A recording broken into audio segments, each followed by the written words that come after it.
सुरगाणा शहरात कचऱ्याचे साम्राज्य, आरोग्याचा गंभीर प्रश्न निर्माण होण्याची नागरिकांमध्ये भीती। सुरगाणा शहरातील वार्ड क्रमांक 16 मधील 12 बंगला परिसरात बॉयलर कोंबड्यांची घाण व इतर कचऱ्याचा प्रश्न गंभीर झाला आहे। त्यामुळे परिसरात तसेच माणी रोड येथील दुकान व्यापारी यांना मोठ्या प्रमाणात दुर्गंधीचा सामना करावा लागत आहे। तसेच या परिसरात नागरिकांनी अनेक वेळेस नगरपंचायत सुरगाणा येथे लाखो स्वरूपात अर्ज देऊनही त्यावर कोणत्याही प्रकारे कार्यवाही करण्यात येत नसल्यामुळे तेथील नागरिक हैराण झाले आहेत। सध्या स्थितीत पाऊस सुरू झाला असून कचऱ्याच्या ठिकाणी दलदलीचे साम्राज्य निर्माण झाले।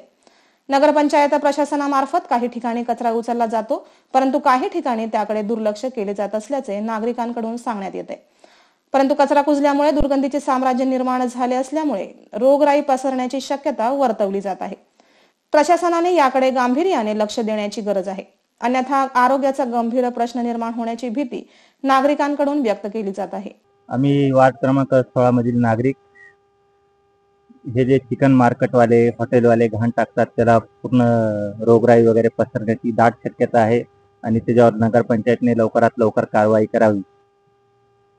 ही जी घाण टाकलेली ही अनेक दिवसापासून दिसते का आतापासून सुरू झाली?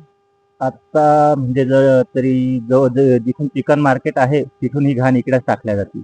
त्यांना घाण टाकण्यासाठी जागा आहे तरी पण ते तिथेच टाकतात आणि चिकन मार्केटवाले त्यांना नगरपंचायतीची सोय उपलब्ध आहे तरी पण सुद्धा ते घाण इकडेच टाकतात आणि कोणी नसताना मग टाकतात। तुम्ही सांगण्याचा प्रयत्न केला का त्यांनी? नगरपंचायतला अर्ज वगैरे दिलेत, पहिलाही अर्ज दिला, आत्ताही दिलाय, पण त्याच्यावर काही कारवाई नाही करू राहिली। यावेळेस 16 नंबर वार्डातील लोकांना काही याच्यामुळे त्रास वगैरे काय होतोय? वासामुळे रोगराई वगैरे पसरण्याची दाट शक्यता आहे। 16 नंबर वार्डातील नागरिकांना खूप त्रास होतोय की 16 नंबर वार्डातील अनेक नागरिक यापासून स्वस्थ झालेले आणि या घाणीचं साम्राज्य पाहून अनेक रोगराई पसरण्याची दाट शक्यता आहे। ज्यावर नगरपंचायतने त्वरित कारवाई नाही केली तर हा मोठा प्रश्न गावाचा उपलब्ध होईल आणि पुढाकार 24 तास करते किशोर जाधव, सुरगाणा, नाशिक।